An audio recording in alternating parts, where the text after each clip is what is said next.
오늘 여러분 잘 오신 것 같습니다. 많은 분들이 꽃구경 가신 것 같은데요. 여러분은 우리 교회로 꽃구경 오신 거 잘 하신 것 같습니다. 얼마나 예쁘게 꽃들이 피었는지 모르지요? 아까 보니까 어르신들이 그 꽃과 더불어서 사진을 찍느냐고 막 기뻐하시고 좋아하시더라고요.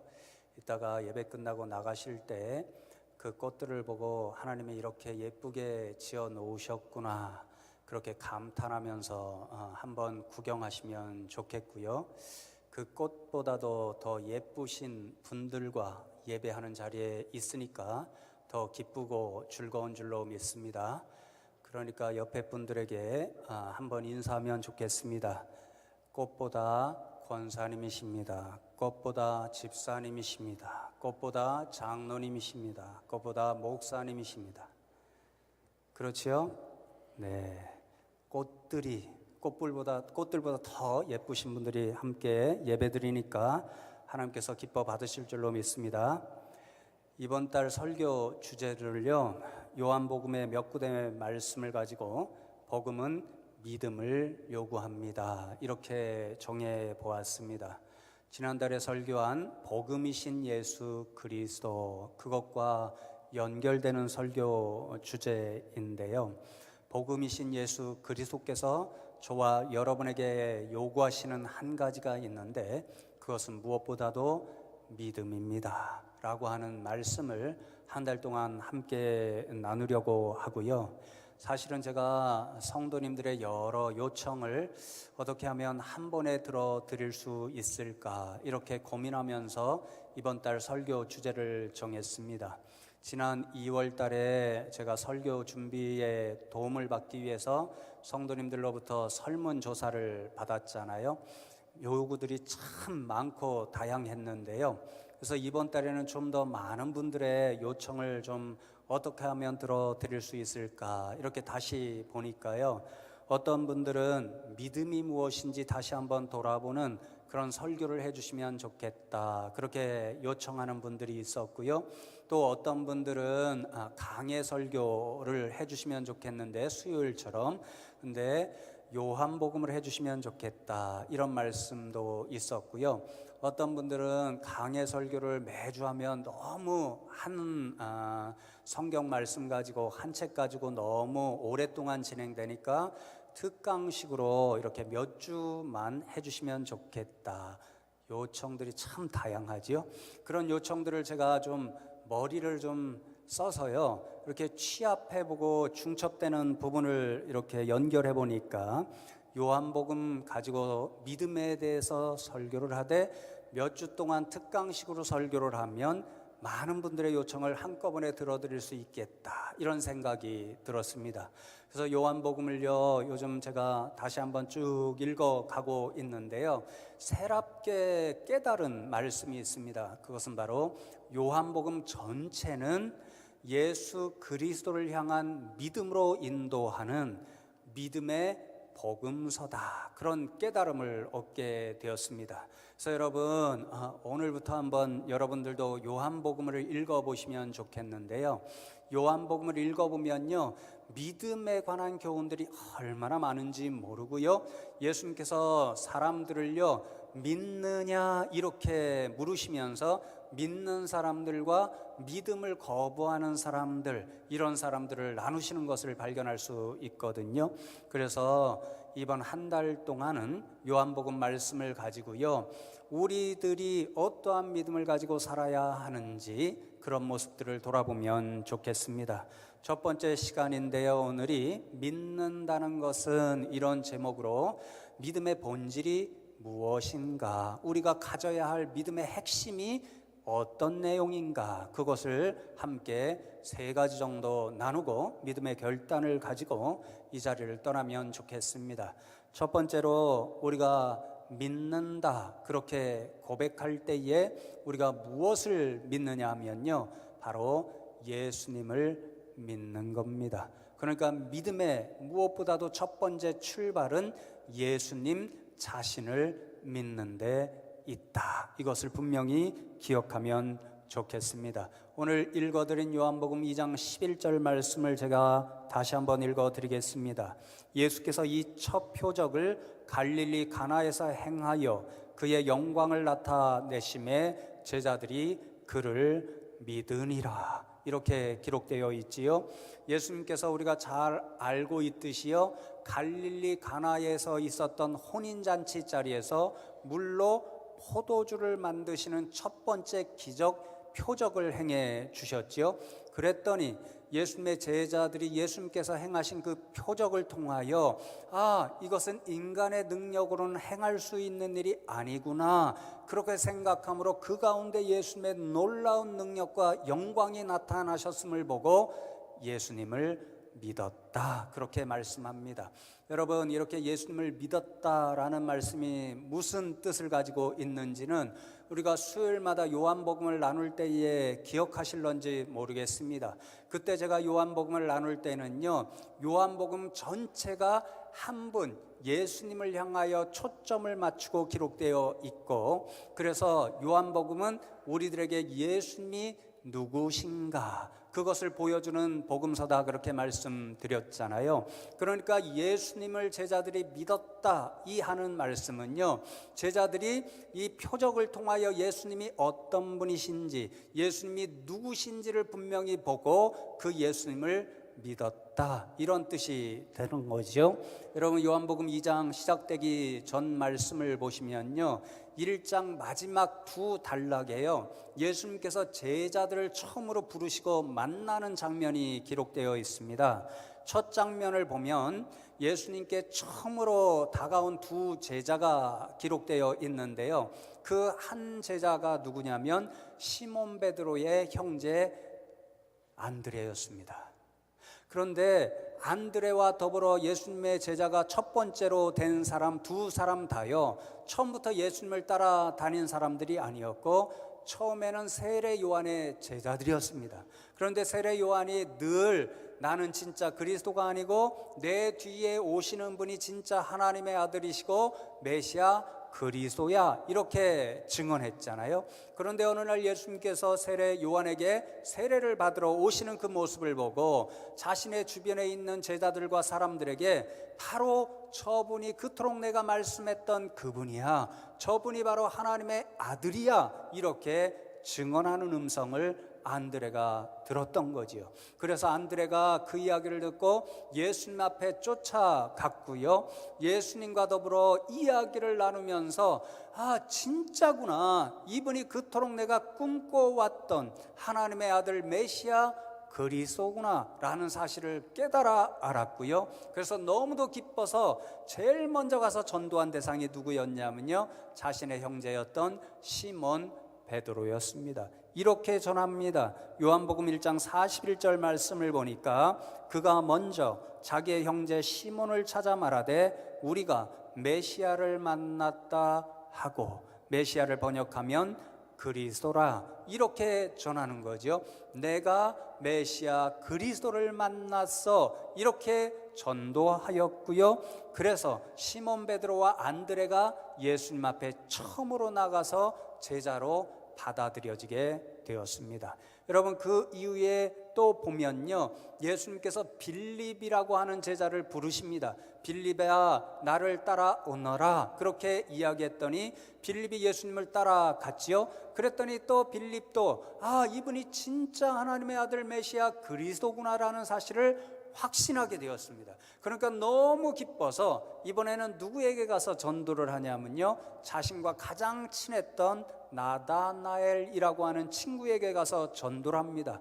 야 친구야, 내가 진짜 하나님의 아들 메시아 그리스도, 우리가 그토록 기다리고 꿈꾸던 그분을 만났어. 그러니까 와봐, 같이 가서 그분 예수님을 한번 보면 좋겠어. 그렇게 인도를 하고 가지요.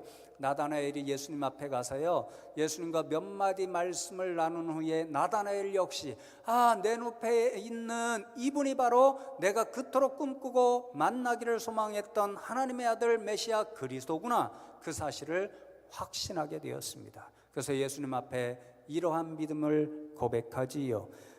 요한복음 1장 48절 말씀을 보니까 나다나엘이 대답하되 랍비여, 당신은 하나님의 아들이시요 당신은 이스라엘의 임금이로소이다. 그렇게 믿음을 고백합니다.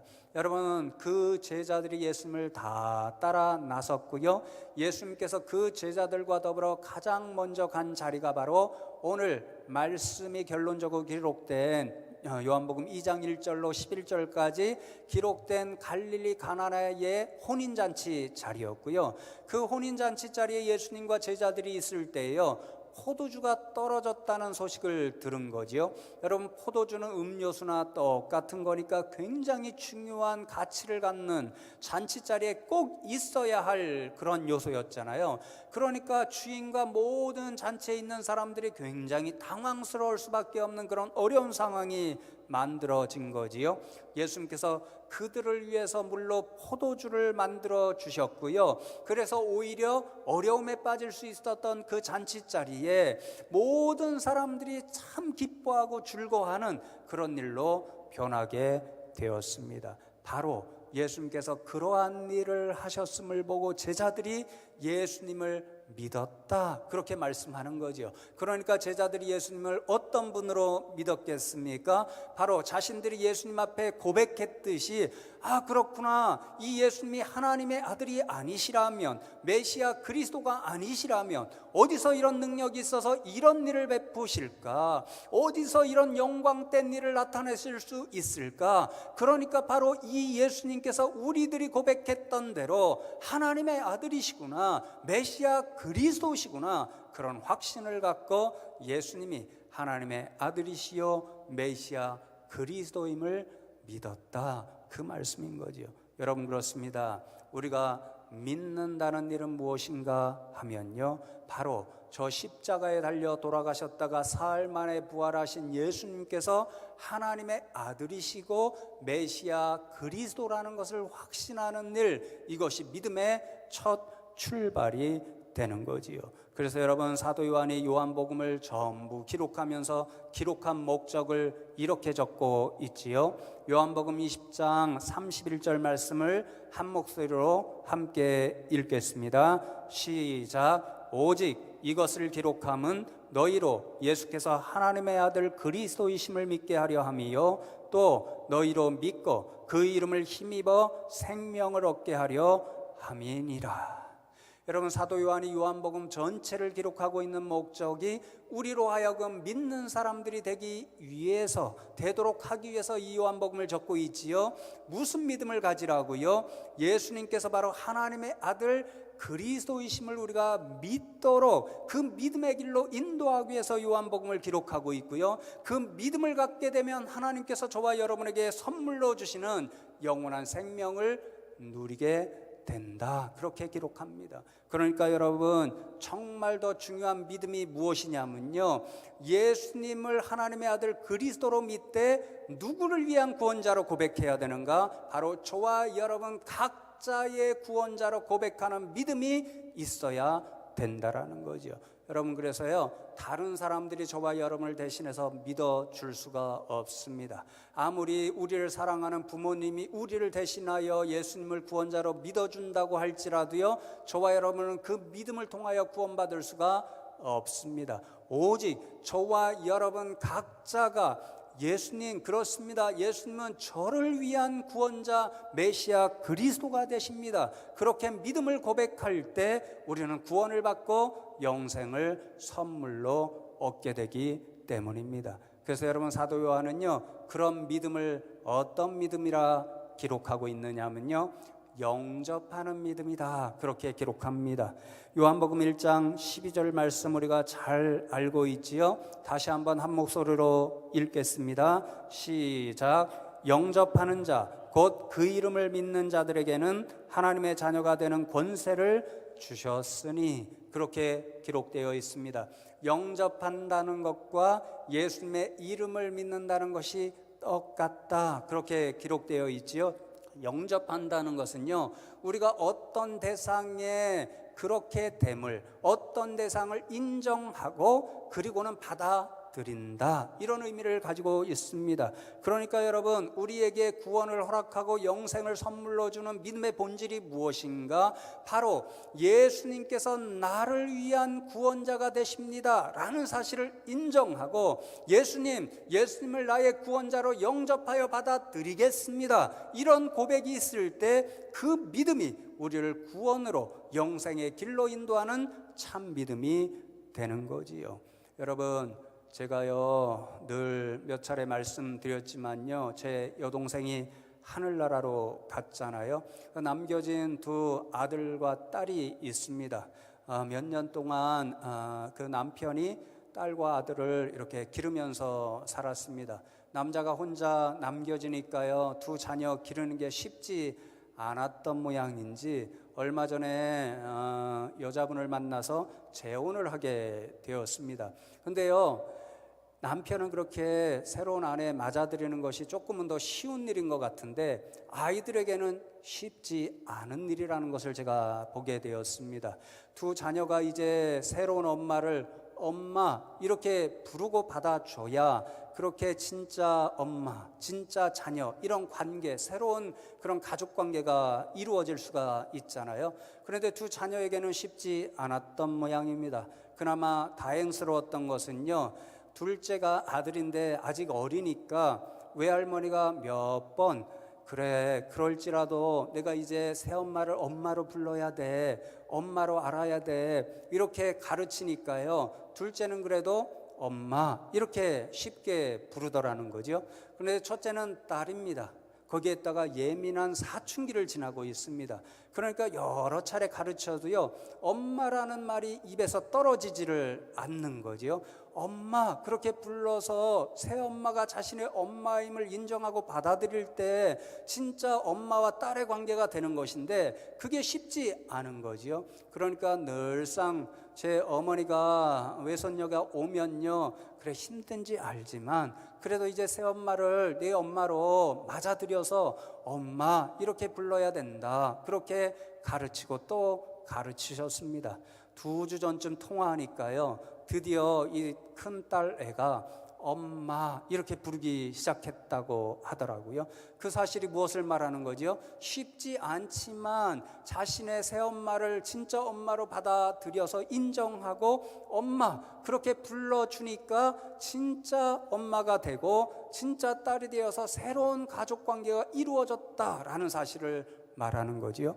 여러분, 예수님과 우리 사이가 비슷합니다. 여러분, 예수님이 온 세상 사람을 위한 구주로 저 십자가에 달려 돌아가셨다, 그것은 의미가 없습니다. 나를 위한 구주시다라고 하는 믿음의 고백, 예수님이 진짜 나의 구주가 되신다라고 인정하고 받아들이는 믿음, 영접하는 믿음이 있을 때 예수님과 저와 여러분은요, 구원해 주시는 분과 구원받은 자애라고 하는 새로운 관계로 들어갈 수가 있는 거지요. 그러나 여러분, 저와 여러분이 이러한 영접하는 믿음이 믿음의 첫 출발점임을 알고 저와 여러분이 정말 교회를 통해서나 세상에 나가서나 예수님만이 나의 구원자가 되셔 그런 믿음의 고백이 있기를 간절히 소망합니다. 여러분, 두 번째로는요, 믿는다 하는 것은요, 그 구원자 되시는 예수님을 우리가 영접하잖아요. 그러면 구원자 되시는 예수님께서 하시는 모든 말씀을 믿는 것, 이것이 믿음입니다. 여러분, 요한복음 2장 21절과 22절 오늘 말씀에 이어지는 말씀인데 한 목소리로 또 읽겠습니다. 시작. 그러나 예수는 성전된 자기 육체를 가리켜 말씀하신 것이라. 이 말씀하신 것을 기억하고 성경과 예수께서 하신 말씀을 믿었더라. 예수께서 하신 말씀을 믿었다, 이것이 믿음이다, 그렇게 교훈하잖아요. 여러분, 예수님이 무슨 말씀을 하셨냐면요, 갈릴리 가나나에서 있었던 혼인잔치 그 예식이 끝나고 예수님께서 제자들을 데리고요, 6월절에 그 명절 때에 예루살렘을 찾아가셨습니다. 예루살렘 성전에서 아마도 하나님 아버지께 예배하고 기도하시러 가셨겠지요. 그런데 성전에 이르렀을 때에 주변에 수많은 장사꾼들이 모여서 짐승도 팔고 돈을 바꿔주어서 이익을 취하는 것을 보셨습니다. 그러니까 예수님께서 너무도 안타깝고 분노하셔서요, 그 사람들을 내어 쫓았잖아요. 이 사람들아, 좀 제대로 좀 생각해줘. 이 아버지 집은 이러한 집이 아니야. 너희들이 장사할 수 있는 그런 장사하는 집이 아니야. 이 아버지 내 집은 모든 만민들이 찾아서 아버지 하나님께 기도하고 예배하는 장소야. 이렇게 야단치시면서 사람들을 쫓아내셨습니다. 사람들이요, 당황하면서 예수님 앞에 한 가지를 요구합니다. 당신이 이런 놀라운 일을 하고 있는데 도대체 우리에게 무슨 표적을 보여줄 수 있습니까? 그렇게 도전적으로 이야기를 하지요. 이 요청이 무슨 요청이냐면요, 당신이 지금 하나님을 아버지라고 부르고 있는데 당신이 진짜 하나님이 보내신 하나님의 아들이라고 한다면 우리가 당신을 하나님의 아들로 믿을 수 있는 그런 증거, 표적과 기적을 보여주시오. 이런 요청이었던 거죠.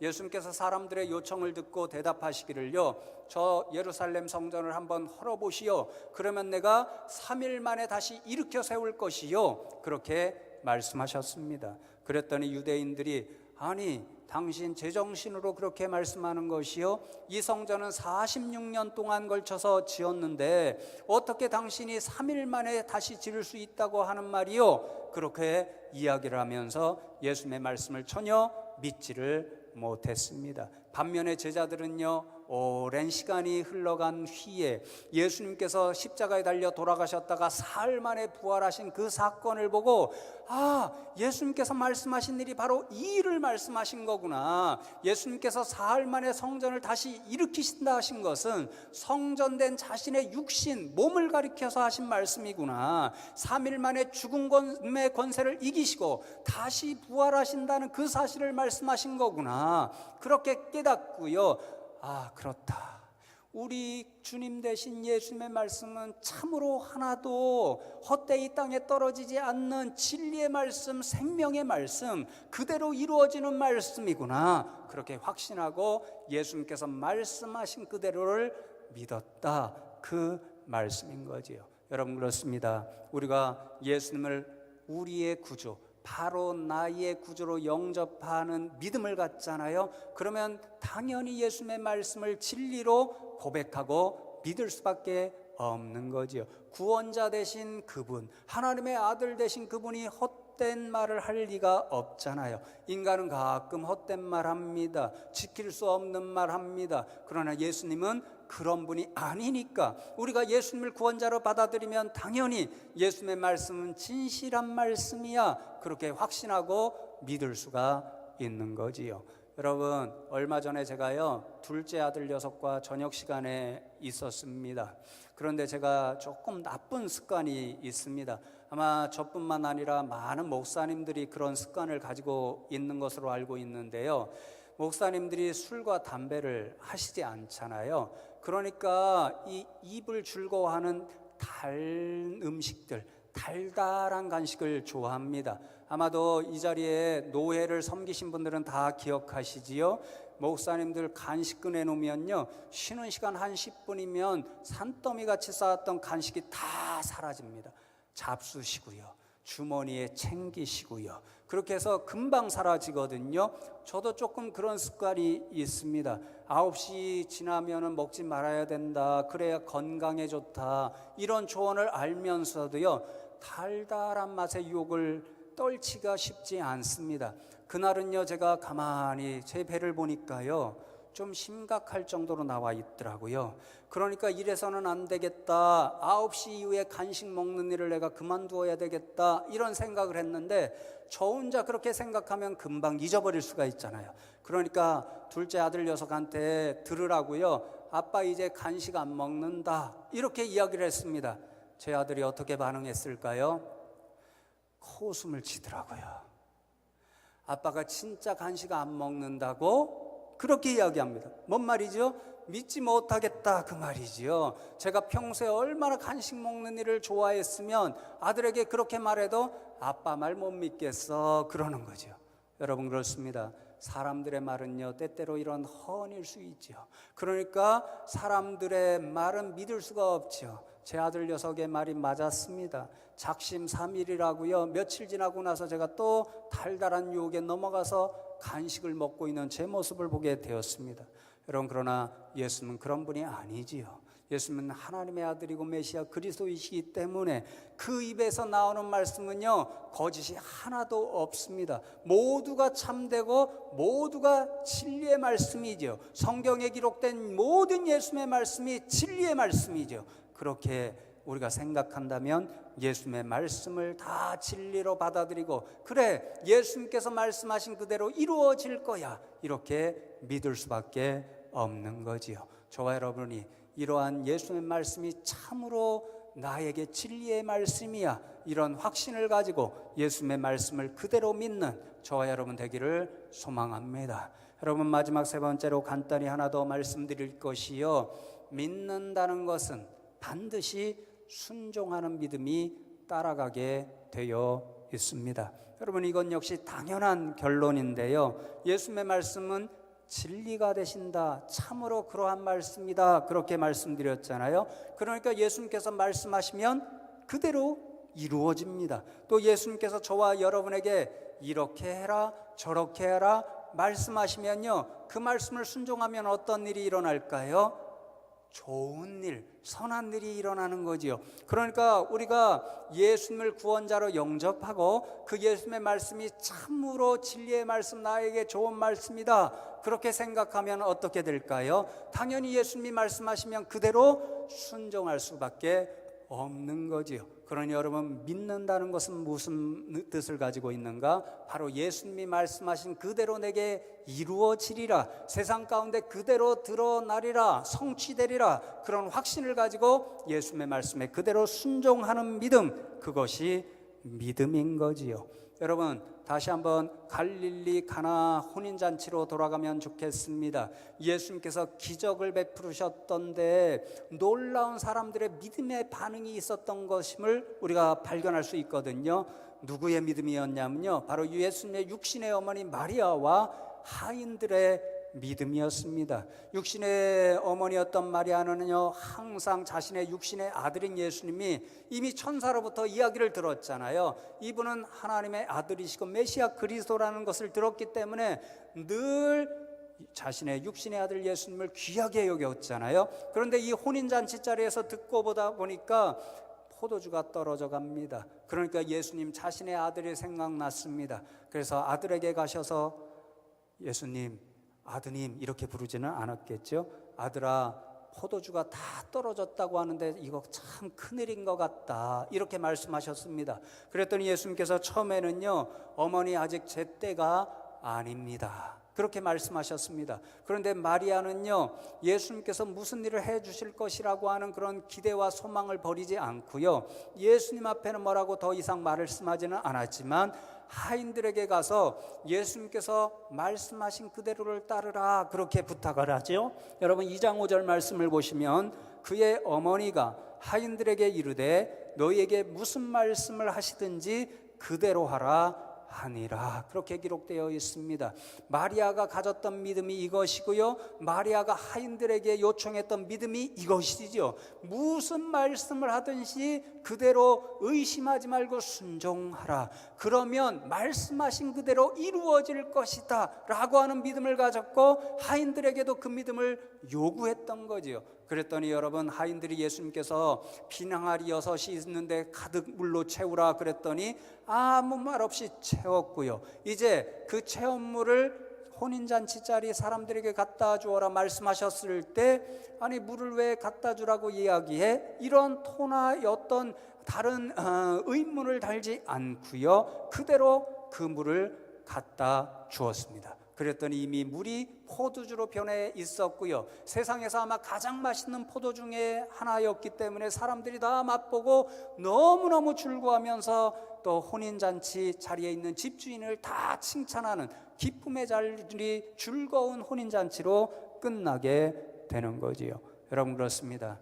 믿음이 바로 이러한 거지요. 믿음은요, 예수님의 말씀이 진실일 때다, 참으로 선한 것으로 내게 이루어질 것이다, 이런 믿음을 가지고 예수님이 주시는 말씀을 그대로 순종하는 것, 이것이 바로 믿음의 모습입니다. 여러분, 그래서 보네포 목사님은요, 믿는 자는 반드시 순종한다. 그리고 순종하는 자가 곧 믿는 자다라고 하는 유명한 한마디를 남겼습니다. 우리가 진짜 순종하는 사람이 되느냐 마느냐, 이것이 우리가 진짜 예수님을 믿고 있느냐 믿지 않느냐, 그것을 보여주는 기준이 된다라는 말씀이지요. 그러나 여러분, 이 말씀 새겨서요, 저와 여러분 예수님을 나의 구주로 영접할진대, 그리고 그 예수님의 말씀이 진리임을 믿을진대, 예수님께서 성경을 통하여 저와 여러분에게 주신 모든 말씀을 그대로 이루어지리라 믿고 순종하는 저와 여러분 되기를 원합니다. 그리하여 저와 여러분이 세상 가운데서 나는 진짜 예수님을 믿는 사람이야 이렇게 선포하며 예수 그리스도의 복음을 증언하며 살아가는 저와 여러분 다 되시기를 주님의 이름으로 축원합니다. 오늘 말씀 기억하면서 잠시 주님 앞에 믿음의 고백을 드리며 기도하면 좋겠습니다. 주님, 그렇습니다. 우리는 주님만을, 예수님만을 나의 구주로 영접하는 믿음의 사람들입니다. 예수님 말씀을 정말로 진리라고 믿는 사람들입니다. 그러하오니 주님, 저희들에게 힘과 용기와 믿음을 더하여 주셔서 예수님께서 우리에게 주신 그 말씀 그대로를 순종하며 살아가는 믿음의 백성들이 되게 하여 주옵소서. 이 믿음을 고백하면서 잠시 한 목소리로 주님 앞에 믿음을 올려드리며 기도하겠습니다. 하나님, 감사합니다. 오늘도 저희들을 불러주시고 말씀을 통하여 우리가 주님 앞에 어떤 믿음을 고백해야 하는지 깨닫게 하시니 감사함을 드립니다. 오늘 주신 말씀대로 오직 우리의 구원자는 예수 그리스도라는 이 믿음을 저희들이 고백할 수 있는 예수님을 영접하는 사람들로 살아가게 하여 주시옵고, 또한 예수님께서 우리의 구원자시니 우리에게 주신 말씀은 하나도 거짓이 없고 진리임을 믿을 수 있는 저희들 되게 하여 주시옵고, 그리함으로 말미암아서 교회에서나 세상에서나 주님 주신 말씀대로 순종하며 살아가는 순종의 믿음으로 하나님을 기쁘시게 하는 저희들 되게 하여 주시옵소서. 주여 도와 주시옵소서. 좋으신 하나님, 감사합니다. 오늘도 저희들을 불러주셔서 우리가 하나님 앞에 고백해야 할 믿음이 무엇인지를 깨닫게 하시니 감사함을 드립니다. 오늘 주신 말씀대로 예수님을 나의 구주로 영접하는 믿음, 그 예수님이 주신 말씀은 진리이기 때문에 거짓이 전혀 없다고 하는 확신과 믿음, 그렇기 때문에 늘 우리에게 주신 말씀을 온전히 순종하는 믿음을 가지고 살아가는 저희 모두가 되게 하여 주시옵소서. 감사하고 우리의 구주가 되시는 예수 그리스도의 이름으로 기도하옵나이다. 아멘.